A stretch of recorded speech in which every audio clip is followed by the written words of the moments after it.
Hey, everybody, welcome back to another episode of The Negotiation. I'm your host, Todd Embley, and today I am thrilled to welcome Andrew Methven, author of the Slow Chinese newsletter, a resource to help learners of Chinese maintain and improve their language skills and keep on top of the latest language trends in China. Andrew, welcome to the show. Hi, Todd. Thanks for having me. Great to be here. All right, Andrew, where are we recording you from today? So I'm over in the UK, near to London. Near to London. Yeah. So, I used to what live. little, yeah, whereabouts is that? Yeah. So I used to live in London, but I've moved out just outside, near to Windsor. So kind of just west of London. Okay. All right. Thanks. Well, let's start off by having you give us an introduction to your personal story and your career and how your life and your work came to be focused on China. Sure. So I first went to China pretty much by accident back in 2002. So I'd been to university in the UK. I'd done a degree in something called planetary science, which only just graduated. I realized it wasn't for me. And what I also realized was that there wasn't really any career in space exploration for someone like me that actually was terrible at maths. So I decided not to pursue that as a career. I worked in London for a couple of years to save enough money to go traveling. And I traveled by train from London through Europe and then eventually into China through Russia and Mongolia. And the plan was to carry on going to Australia. My original plan was to get to Australia overland, so without taking a plane. And I was planning to spend maybe 3 months in China. And in the end, I spent nearly a year. And I hitched around the country. I took trains to really distant places, mostly in the West. And then I would spend a month or two hitchhiking to somewhere else. And then I would, go back up or out into the West and then do another big tour like that. And so I spent about a year doing that. Can I ask what Um, year that was? 2002, 2003. Okay. Right. Yeah. Good So time. my there was no plan whatsoever to get there in the first place, but I ended up being there. I mean, before I went, it was literally putting a pin in a map in my where I was living in London at the time, and I thought I just want to go there because I don't know anyone else that's been. So I turned up there. I spent a lot longer than planned, and then after I left China, I did try and get to Australia, and I did in the end, but I did have to take a plane in the end. I can't remember where I flew from, but the last bit was a flight into Australia. Stayed there for a couple of months. Got really bored actually, just because when you're in China for that long, it's just so intense and kind of dynamic, and I just found everywhere else a little bit boring after that. So I spent a few months in Australia working, and then got a job teaching English in Taiwan. So I based in a small town in the middle of Taiwan for probably about a year, a place called Huwei, Tiger's Tail. Um, and then, I lived there for a little bit. And through the whole process, I was just kind of learning Chinese through osmosis, traveling on the mainland. I had to learn the basics to get around. Thought I was really good because learning Chinese is deceptive in that you don't have to say much to feel like you sound really good because the expectations are so low for a foreigner, certainly at that time, to speak any Chinese. And then also it's deceptive because you can actually do a lot with a very small amount of language. So within a year, I felt like I was pretty good. Of course, looking back, my language skills were terrible, but I just kind of got, I suppose you would say, I just got the bug, so carried on doing it. And then first time in Taiwan, I taught English and then continued to learn the language. Then came back to the UK, and then in the end went back out to Taiwan again to live in Tainan. And I did I think around 2.5, 3 years there. But that time I really focused on doing the language. So I did like a couple of years really intensive language study at Chenggong Daxue, Chengda, which is the main university in Tainan. That I think it's still there. So it's like a language school linked to the university. So I just went back. I self-funded through teaching English, and then just really went all in on the language. Came back to the UK, then took a master's in Chinese translation and linguistics. And then I've since then, 2006-7, been based in London, had a career in business linked to China, UK.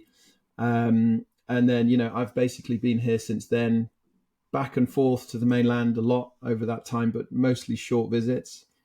And then during the pandemic, obviously I couldn't travel, and I was getting really annoyed that my language skills were just getting worse and worse by the day.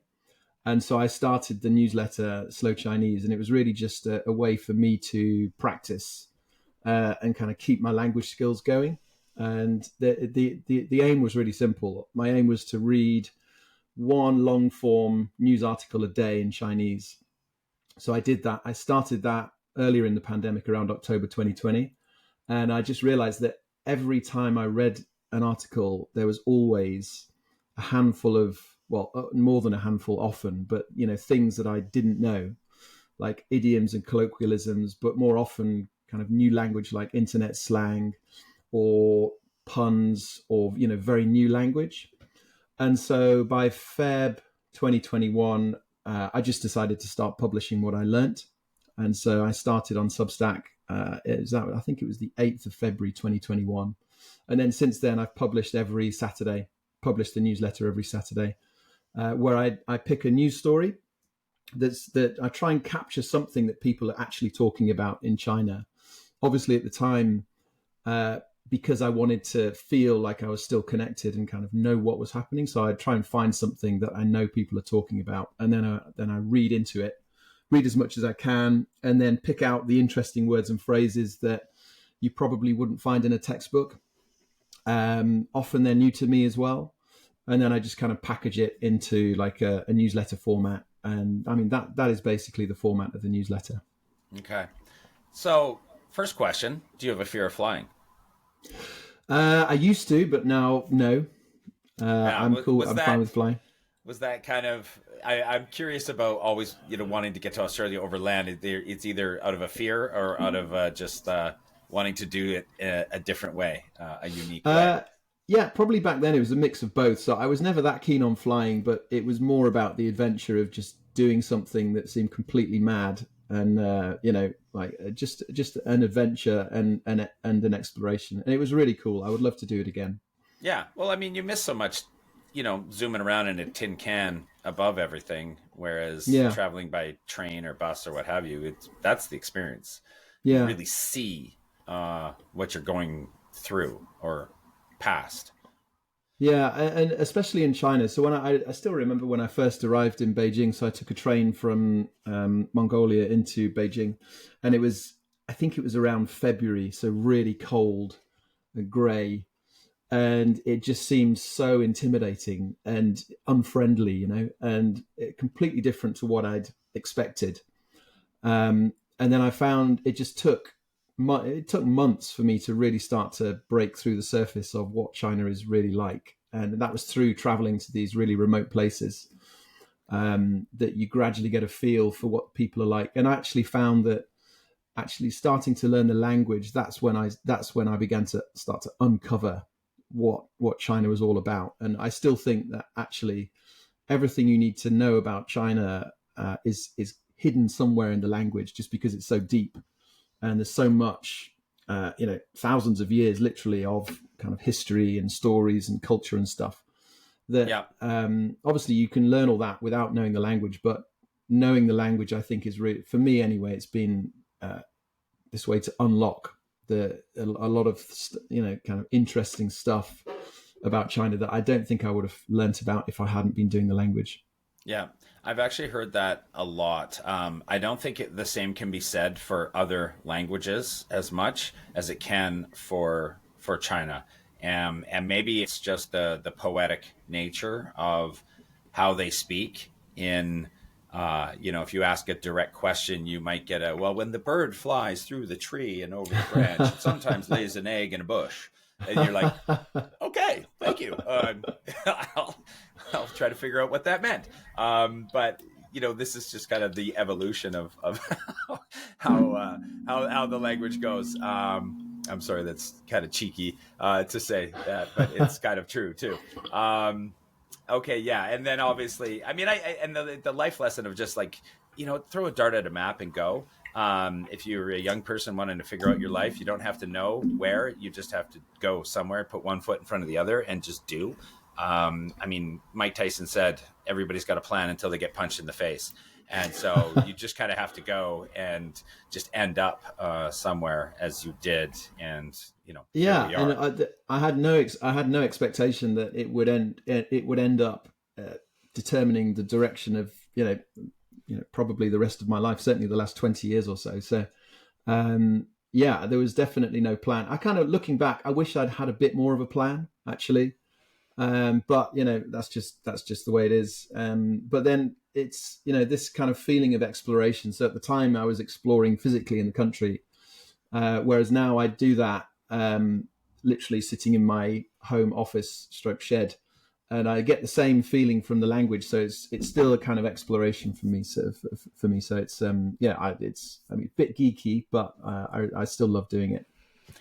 Well, you didn't get to explore space, but you did get to explore something that maybe Yeah, is as interesting or unique or unknown. Hence the premise of this podcast, and why we exist is, and why we have so many people that pay attention to what we do here is because it is so difficult to understand. So let's dive in and let's talk about language and let's talk about Mandarin and all things involved with that.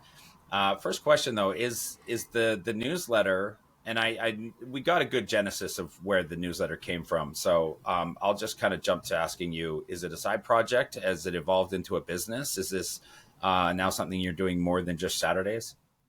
yeah. So I still only publish on Saturdays. So and yeah, it's somewhere between a side project and a business. So I actually have a very busy working life and career that's also very much linked to China. So I do this in the evenings and on the weekends still. But yeah, I launched a paid offering, kind of like a membership subscription product in 2022. So like nearly 2 years now. Yeah, and it's a small but growing side project business, I guess is the best way you could put it. But yeah, Right, it's very much a passion project still. right. What is the state of Mandarin language education in the UK? Okay, so I should caveat my comments with the important point, which is so my path in learning Chinese is completely unconventional. So mostly self-taught, self-driven. So even when I had a teacher, I found I had a great teacher in Taiwan. So I did mostly one-on-one lessons, in very intensely, particularly over like a 1.5 2 year period. And I consumed a whole load of different content, textbooks, short stories, Sanwen, news articles, radio shows, TV shows.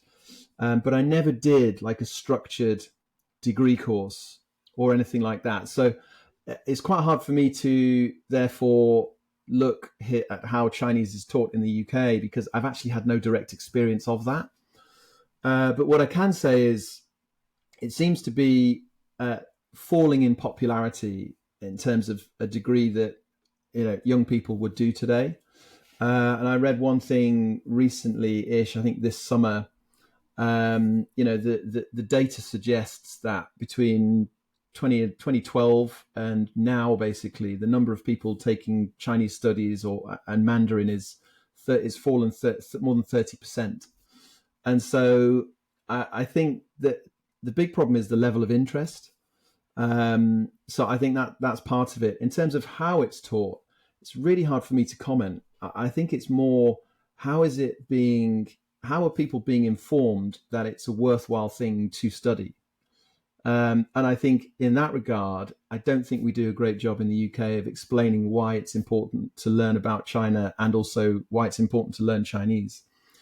The other problem is that because China's so distant, it's not like, as when we're growing up in the UK, generally you'll learn French. And there's an obvious reason why you would learn French because France is just next door.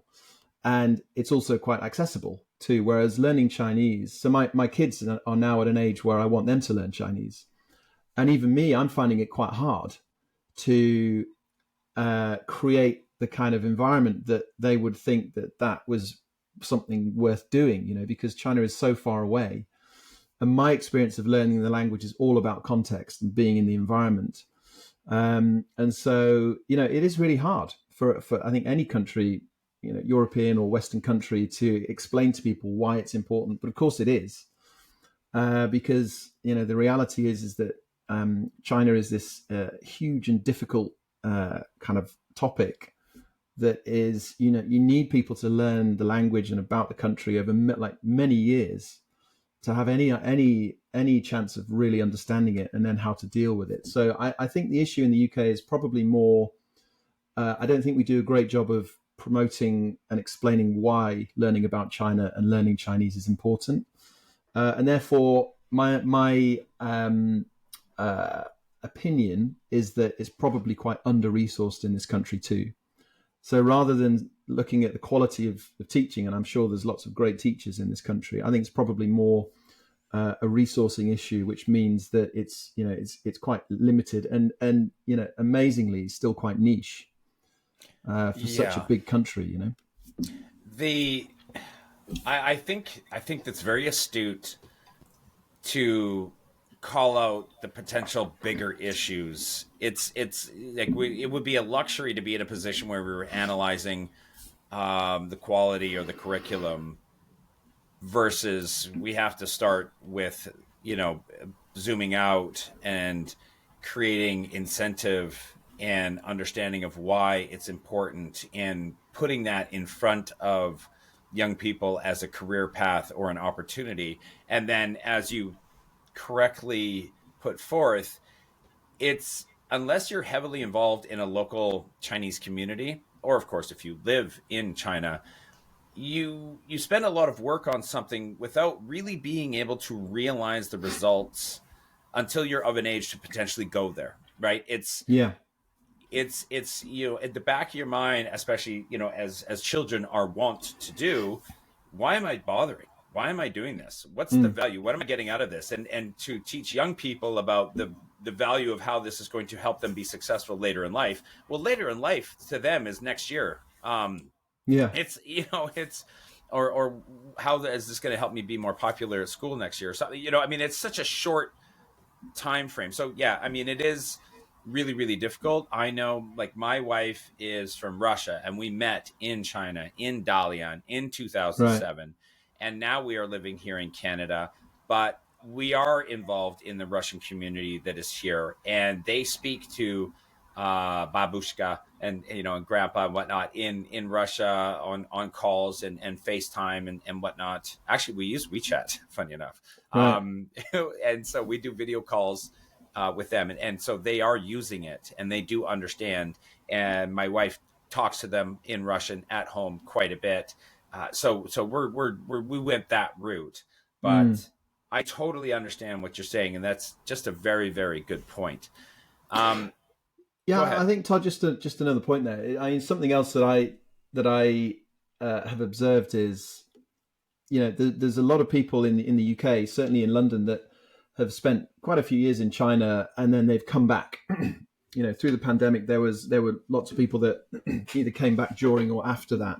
Yeah. And there's also a lot of people that have studied Chinese at university here that, when it was growing in popularity, but there are so few opportunities to then use it in a career context. So it's really surprising the lack of opportunities that people have that have a China background or expertise or experience. When they come back into the UK, there's very little in terms of opportunities to actually use it in a kind of career growth context. So we've been recently, as linked to the newsletter, been organising these China Watcher events, and they're really popular because there is so many people here that still want to maintain that connection with China, even though they're not there, and they want to keep their language skills going, and there just aren't the opportunities to use it as part of their job. So I think that's also the problem, that we're not really set up for there to be huge, lots of opportunities for a career linked to China or perhaps even Asia, based in the UK. You have to really be in the region. What about outside the UK? And I'll ask you if you're at all familiar. I don't want to ask a question of something that you may not know about, but are you at all familiar or knowledgeable about Mandarin language learning in other Western countries and how it might be going maybe better or hopefully not worse in other Western countries compared to the UK? Yeah, so I don't. Again, in terms of formal education or structured education, I probably know even less about what's happening in other countries than I do in the UK. I mean, my impression is that there's probably more funding in places like Germany and the US than there is in the UK. But I mean, the way I've learnt the language in the first place is very much self-taught, and that's because um, whenever I tried to use more formal language learning resources, textbooks, and what have you, I just found them so boring and really limited. And also, when you're learning Chinese, and I don't know if this is the same for other languages, but there's a huge gap between getting to what you would call an advanced level, so like HSK 6 or whatever the most advanced textbook is.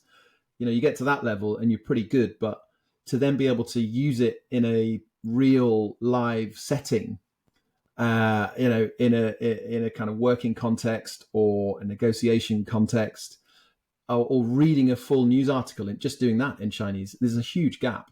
And so that's actually the problem that I try to solve in a small way with the newsletter, which is trying to bridge that gap between, educationally quite good or advanced, as you would call it, and then actually being able to operate properly and effectively in the language. So I think, just as a general comment, I just find this the kind of structured language learning resources and tools that I've used or I've had contact with that are available are just really limited.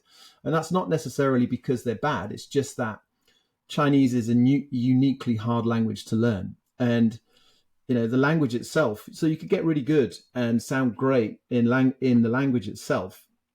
You come across these people on YouTube who've done it in like 6 months and they speak fantastic Chinese, but you need to spend the next 20 years learning about China to then have the depth to understand the meaning behind a lot of the stuff that you're saying.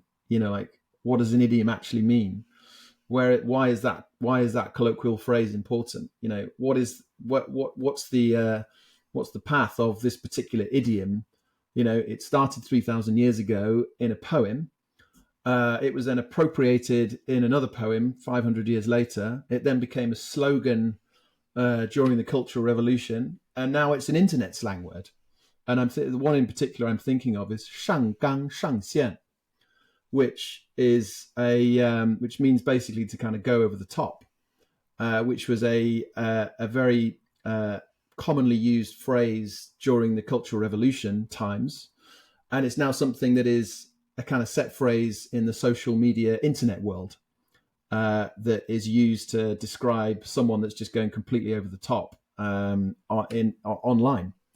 And so it's just these nuances that there's just no way you can teach that. It has to be done through experience and slow, painful kind of absorption of this kind of context and the kind of the stuff around the language that feeds into it. But it's not just the language, or even the connotation. Like when you say that, I'm like, I wonder if somebody is saying that in a good way or a bad way. Well, this is again part of the challenge with Chinese, because you have often the difference between a word or a difference between two words or phrases is that a negative or a positive? And sometimes it changes. And you don't know that until you make a mistake and you say what you think is the right word, but it's like a negative when it should be a positive, So, because as you know, the language itself, it doesn't have tense really. There are lots and lots. I mean, the big challenge is the volume of stuff you have to learn, and there's no kind of gendered related stuff either. And so this is why it's deceptively easy to begin with, but then you go deeper and you realize it's really hard because of these very delicate or subtle differences in something as, am I paying a compliment there, or am I being really offensive? It could literally be the difference of a single character. Well, even just like understand that I'm thinking of a particular instance that happened to me. And so back in 2011, I met this guy. He was a professional golfer from the UK, and he had been brought out because in Dalian they were building this new golf course. And in real estate development in China, they used to create an attraction and in order to improve the land value, and then they would build real estate around that. So they would build the golf course, sell memberships to the golf course, super high end, and they had like Lee Westwood and Rory McIlroy come out and play and do this big promo, kind of play the course. And of course, then they were really selling the real estate, kind of pre-selling the land around the golf course because it was a fair distance outside of town. And that was, I saw this play out numerous times. So I was actually helping to sell memberships, and these were probably 150,000 quid, 150,000 US dollar memberships, right? Very expensive, very prestigious. And I was kind of chasing this one potential client, and she owned a range of Chinese kind of furniture shops and things. And we've spent a lot of time. We went to the driving range and practiced, and I gave her some lessons and things. And I spent months cultivating this relationship. And I kind of put it like, I'm like, okay, are we ready to buy? Are we going to get this? And she was just like, listen, let's go for dinner. I really like you. Let me explain something to you. And we got to dinner, and she said, listen, I've been telling you yes, and that I would for months, but I'm not going to. And you don't seem to understand that. And I'm like, well, yeah, because you keep telling me, yes, you're going to buy. And she's like, yes, but I'm only doing that to give you face. Right. Yeah. I don't want to disrespect you, and I don't want to make you sad. I don't want to make you upset. So I just keep saying yes, but you don't seem to understand that's never going to happen. And so I was caught in this multiverse position in my head of like, what parallel am I in right now? This is crazy. An error 404 did not compute what is happening right now. So kind of learn the hard way. But that is, again, there's language, and there's what's being said, and then there's what's being meant. Yeah, and they're often very different. Yeah, and in that context, obviously, she was giving you a no yes, i.e. a yes that means no, but you just obviously heard the yes, right? So is it a yes or a no yes or a yes no? You need to, but you can't. It is decipherable. You just have to. Normally, just through that long process of learning through experience, that you gradually get to learn what is a yes and what's a no yes. What have you learned from your subscriber base and those that follow you as far as who they are, what their goals are, and what their aim is for paying attention to what you're producing? Is it language based or is it other? I just wanted to hear a little bit more about what you potentially have understood from who your subscriber base is and why they're subscribing. Yeah, so I think it sits at the newsletter, and the content sit at the intersection between what's happening in China, so news, although it's definitely not journalism, it's observations, and language learning. And so what people are looking for, and generally I would say the majority of the audience is outside of China, so they're looking to keep up to date with what's going on in China and what people are talking about, and then keeping up to date with language. So especially during the pandemic, when you literally couldn't go to China, the amount of new language that was around, that were started on social media, let's say, or it's like a certain meme that becomes very popular, or even like a big social trend. Like obviously the more well-known ones are like Tanping and Neijue and things like that. That all of which came out around, well, Neijuan was a little bit earlier than that, but these kind of social trends that are reflected in the language that people are using. So I think it's a combination of following what's happening in China and then learning about the language that people are using to stay up to date and to stay current and on trend. Okay. Uh, I'm wondering what you explained this already a little bit, so I'm going to ask maybe to just go deeper. The unique value that the newsletter is adding to those that are trying to learn Mandarin. And when I say learn Mandarin, that's not even just about speaking it or reading it. It is understanding it at the depths, like we did, the historical pathways to how certain phrases came to exist.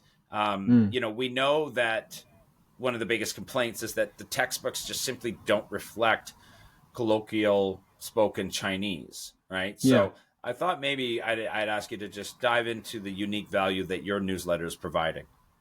Okay. So I would start the answer to that question by saying that all the way from the start, really the target reader is actually me. So to determine the unique value, I probably wouldn't want to go that far, but I think what it tries to do, which I think is unique, is it just tries to get under the skin of what the language really means, but linking it to what's happening. So I think context is so important when you're learning Chinese. And it's also, I mean, it's a really crucial part of language learning anyway, linking the thing that you're learning in terms of, it's like a language is a concept. So a word is just a thing that exists in your mind. But then if you really want to learn that, you have to connect it to different types of context. So I think at the center of it is context-based learning, like the philosophy of what it is and how it does it. And then, in terms of what's unique about it, it's really just trying to find, it's this mix of new language and things that are literally coming into existence as events happen in China. And then also trying to understand at a deeper level the kind of language that people are using and why.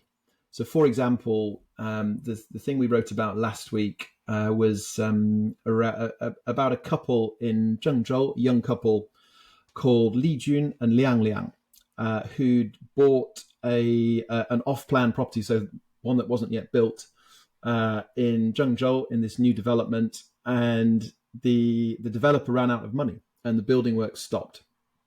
And so 3 years later, it's called a Lanwei Lol, so kind of basically a building that's not being completed because it's the developers run out of money. And one way in which these people, in which the couple were described, in fact, how they described themselves on social media was 骆驼祥子, which is a book by Lao She called The Rickshaw Boy.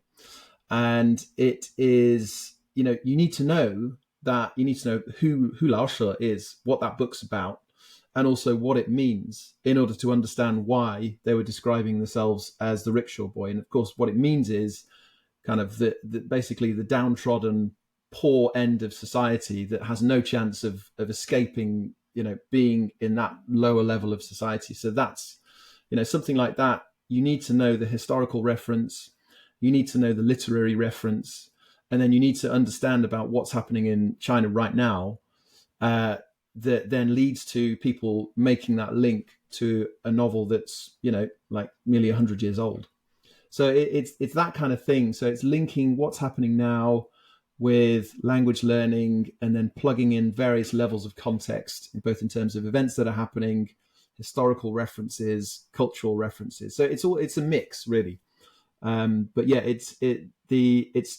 just try to make it interesting and engaging. Trying to explain something that's happening.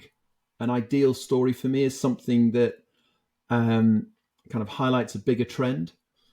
So the couple in Zhengzhou was a good one because, well, it was a bad one for them, obviously, because it was a terrible situation. But in terms of what I'm looking to do, it was a great story because it links in a much bigger trend and problem in Chinese society, where people who are kind of young families, they literally can't afford to buy a home. And then when they do afford to buy a home, it's not even built yet.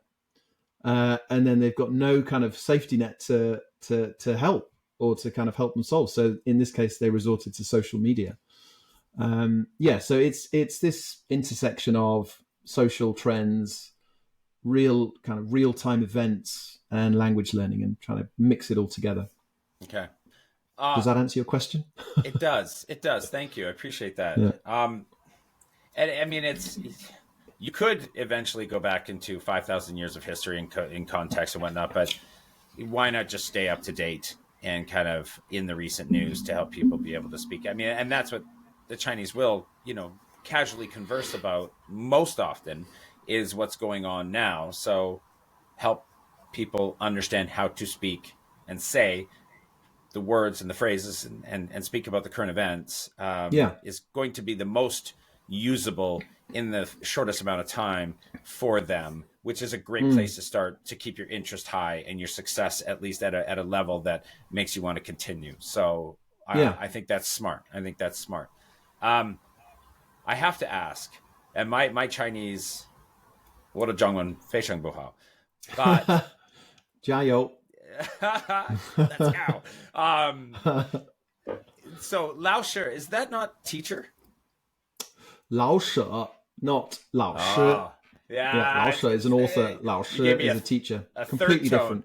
Yeah. Yeah. And a different word as well. A different character. Yeah. Yeah. Well, of course. Yeah.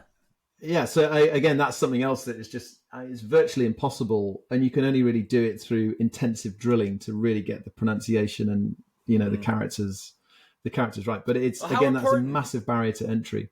I mean, talk about the tones. I mean, that to me is.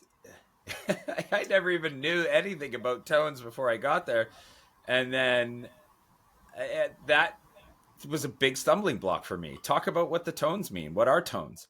Yeah. So again, because of my journey in learning Chinese, I didn't even bother thinking about tones, as you were saying. For the first 2 years, if I were to do it again, I would start with the tones actually, because it's a really crucial part. Mm-hmm. And so there are 4 main tones, and then there's a 5th one, which is a neutral tone. So kind of flat, the flat going up, going down, then up, and then going down, basically. And so you can have a character or a unit of meaning that can mean something completely different depending on the tone that is used. And often in formal learning, it's ma, ma, ma, ma that you use to begin with. So ma is the particle at the end of a question. Ma, I think, I'm just trying to think, I think you could say, I get confused with the tones, but ma, I think you could mean num. Ma, no, I actually can't remember what a second tone ma would mean. Well, you have mother, horse, cloth, and ma scold is word. 3rd tone. I think ma, horse, is 3rd tone. Ma is like to scold or to kind of say something horrible to somebody. But when you're first learning it, that is a huge barrier to entry, and the only way to do it is absolute focus and discipline over a long period of time. Repetition. I think it took me about probably 6 months to crack that, but then eventually it does come naturally. So you just learn that the rhythm is different, where your voice comes from is different, and then eventually you can train yourself to do it, and then once you've got it, it kind of stays. But of course you need to keep practicing it. I mean, it's kind of like when we're speaking our native tongue, let's say our tongue and our cavity inside of our mouth is all trained in breakdancing, and now we're asked to perform ballet. And so it's and so it's almost a mechanical and a muscle retraining, because it has to go into a completely different genre of how you operate and make sounds. Yeah, and it's funny. I remember at the time when I was learning really intensively. Actually, it really hurts. Your the muscles in your mouth ache because they're doing stuff that they're not used to doing. So Yeah, yeah, so it takes a long time to get that right. it does. So last question, maybe let's touch on 3 to 5 examples of recent language trends, hot phrases, stuff that's really fascinating to me that you're doing, and how those are reflecting back on China's culture, economy, or what's hot off the presses, or recent kind of trends on social. Okay, so obviously I could come up with lots of examples. I'm going to start with one event which has a number of different examples, and then I've got a couple of others as well, if you Sure, like. So sure. the event was something that we wrote about, I think 3 or 4 weeks ago now. So there was a big uh, like coming out of people in Shanghai during Halloween. Well, actually, kind of through the week of Halloween. In Chinese, Halloween is Wan Sheng Jie, so 10,000 Spirits Festival, which actually is more like All Saints Day translation in English, which is obviously, I think it's the day before Halloween or the day after. But anyway, this turned out to be a really cool thing to watch. I mean, the challenge is that I'm watching from afar, so it's really hard to really get a feel of what's happening on the ground. But certainly from through my observations through social media and how it was being discussed in China was that there were just a real mix of very interesting historical references, very modern contemporary references, memes, obviously links to COVID as well. So just a few examples. There was one quite big, quite kind of widely circulated costume. This guy was wearing Li Jiaqi, the lipstick king of China, so big online live stream influencer. So recently, he had a reputational disaster in China where he criticized in his live stream room one of his fans that were basically questioning the price of, I think it was an eyebrow pencil, Yep, and he just I literally know off the this top, one. yeah, literally off Yeah. the top of his head, he said "nali guila," which means, what do you mean it's expensive? You need to work harder. 你要工作更努力 or something like that. Anyway, this kind of blew up on social media. It was massive criticism of him online, and the meme that came out of that was the phrase "nali guila," "nali," which means like, what do you mean? Guila, expensive. But it was a pun or a play on words on his name, Li Jiaqi. So instead of Li as in Nali, it was Li as in Li Jiaqi. So the meme was Nali Guila. And so now, if you talk to anyone in China and you say Nali Guila, you'll know that that is basically a metaphor for this kind of influencer type person criticizing normal working people in China. They don't have enough money and they're not working hard enough. Anyway, there was one guy who's wearing a costume with a Li Jiaqi mask and a T-shirt saying Nali Guila. So if you've not been following events in China over the last month prior to Halloween, you wouldn't know what that meant. So that's an example of Mm-hmm. like a really new on trend phrase that was in the kind of imagery of this Halloween celebration. Another good one. So Lu Xun, the 20th century, he's described as the giant of modern Chinese literature. So there's a number of very famous works of his. Diary of a Madman, 狂人日记, is one. Another one is 孔乙己, which and they're kind of short stories. And as from a language learning point of view, they're not super long, and they're kind of it's not like super challenging to get through them all. So, but what's interesting is that um, those works are so important now in China. And kids are taught about them at school, so they're kind of approved literature. So it's people are taught about this, and they're taught that Lu Xun is good because his works are all about criticizing the kind of old feudal system, which of course is looking at it from a modern context. That of course is China has come out of that feudal time and it's still seen as bad. But some of the things that Lu Xun said are now used critically of modern China. So one of his very famous quotes is 学医救不了中国人. So learning medicine will not save the Chinese people, which is something that he said when he decided to go into writing, because his father was a doctor and he would have followed on in his father's footsteps and learnt medicine. But he said that 学医救不了中国人, learning medicine will not save the Chinese people. So he wanted to do that through his words. Yeah.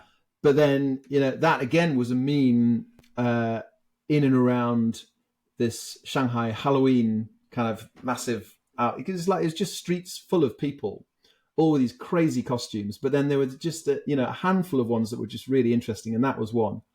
So a guy dressed as Lu Xun with like a kind of a placard that said 学医救不了中国人. So it's basically a subtle critique of life as a young person in China now. It's kind of taking the same message but turning it round and using it critically of that person's kind of the experience of what it is like to be young in China now, which is it is challenging. A lot of pressure. So that was another one. Obviously there were 大白, so big whites, a reference to COVID, of course. Let me think. Were there any? So those were the ones that kind of stood out to me when we wrote about that. Another good one from a bit earlier in this year, and again, this is one way in which the language can be really creatively used, but very hard to understand. 愚公还贷.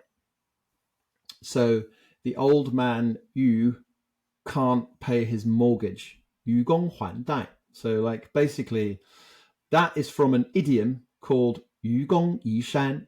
So the basically 愚公移山 is a story.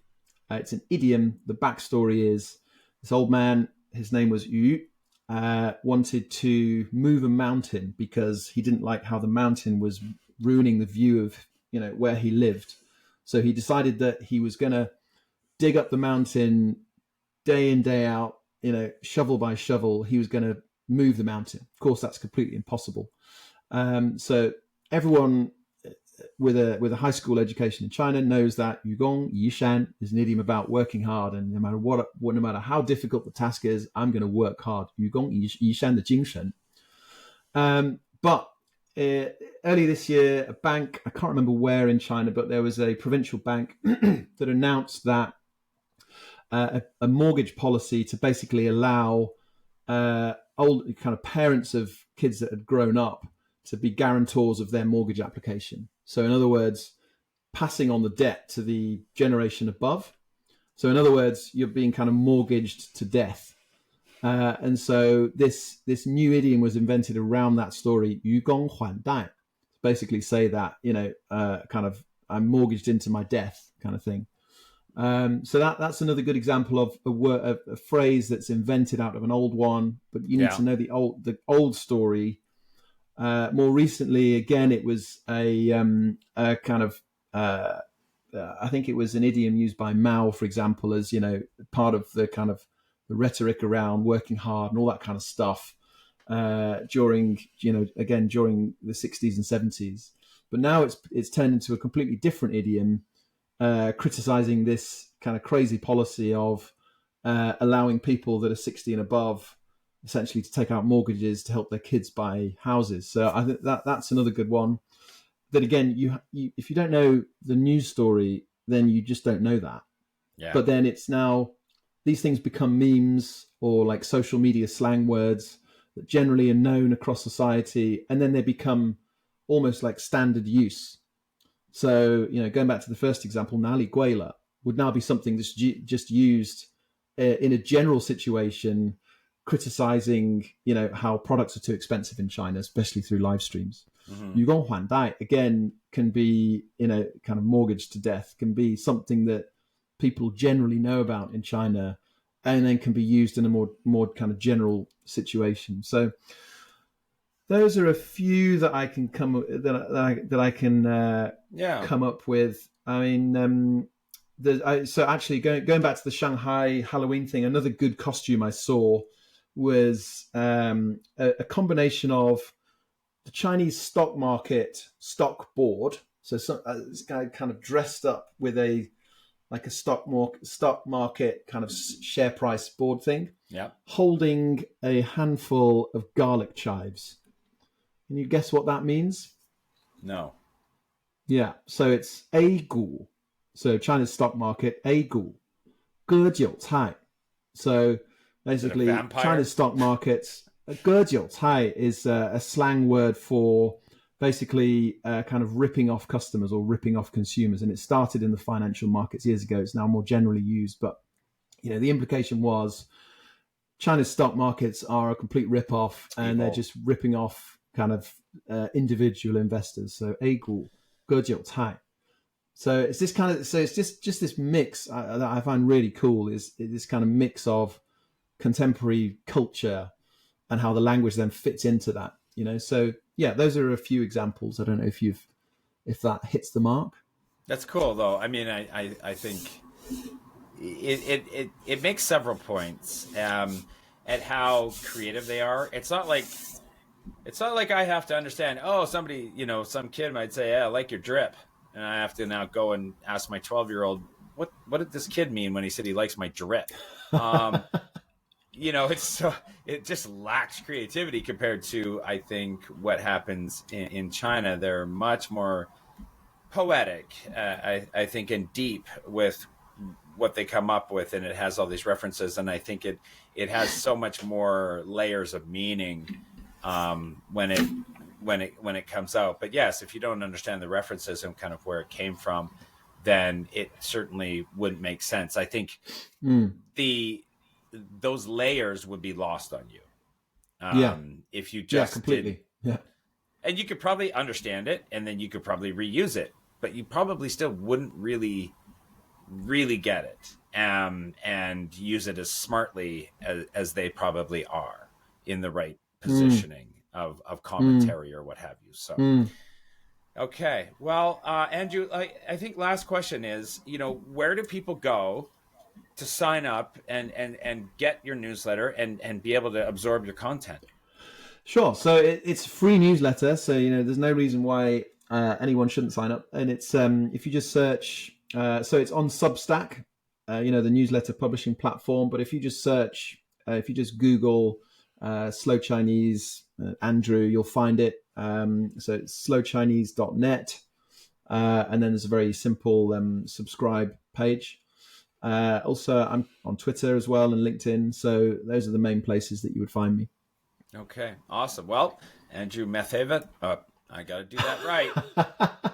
Methven. I was going to say Methven. Yeah, it was almost like Methaven, and then I'm like, there's no A in there.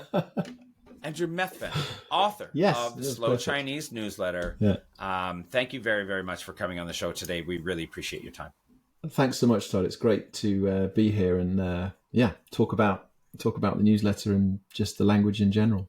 Well, we enjoyed having you. It was a unique podcast for us, so thank you for that. Reminder for everybody listening to us on the podcast, don't forget to go and check out the YouTube channel as well over at WPIC's YouTube page and channel over there. We've got YouTube shorts and a lot of other content for you as well, and then you'll be able to see Andrew and I in all our glory here. But for me and everybody at The Negotiation, and for Andrew, thank you very much for listening, and we'll see you next time.